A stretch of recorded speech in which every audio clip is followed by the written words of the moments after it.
નમસ્કાર દર્શક મિત્રો, હું છું એડવોકેટ સોનલ બારિયા। આપ સર્વનું સ્વાગત છે મારી ચેનલ લીગલ ભવ્ય જ્ઞાનમાં। મિત્રો, આજે આપણે જાણીશું કે બાનાખત એટલે શું। તો મિત્રો, જ્યારે કોઈ પણ વ્યક્તિ કોઈ પ્રોપર્ટી વેચે છે અથવા ખરીદે છે, તેનું લેખિતમાં જે લખાણ છે તેને આપણે બાનાખત કહીશું। હવે બાનાખત કેટલા પ્રકારના હોય છે?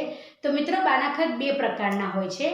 એક છે રજિસ્ટર બાનાખત, બીજું છે નોટરીરાઇઝ બાનાખત। હવે રજિસ્ટર બાનાખત એટલે શું? તો રજિસ્ટર બાનાખત એટલે જે સબ રજિસ્ટરની જે ઓફિસ છે ત્યાં આગળ જઈને જે બાનાખત બનાવવામાં આવે છે તેને આપણે રજિસ્ટર બાનાખત કહીશું મિત્રો। ત્યાર પછી આવે છે નોટરીરાઇઝ બાનાખત।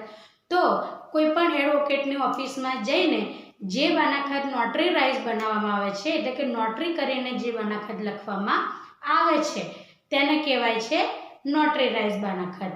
હવે તેમાં શેનો સમાવેશ થાય છે?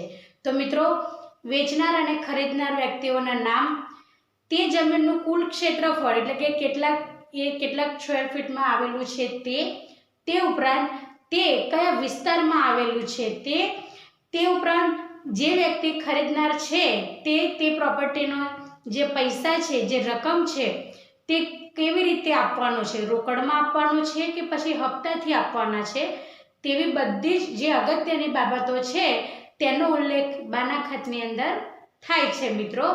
એટલે કે ટૂંકમાં કહીએ તો પ્રોપર્ટીનું જે બે વ્યક્તિઓ વચ્ચે ખરીદ વેચાણ થાય છે તેનું લેખિતમાં લખાણ એટલે બાનાખત। તો મિત્રો, વિડીયો કેવો લાગ્યો તેના વિશે કોમેન્ટમાં જરૂરથી જણાવજો। જો વિડીયો ગમ્યો હોય તો લાઈક કરજો, શેર કરજો, સબસ્ક્રાઈબ કરજો અને મિત્રો, તમારો કોઈ પ્રશ્ન હોય તો કોમેન્ટ બોક્સમાં જરૂરથી જણાવજો। જય હિન્દ, જય ભારત।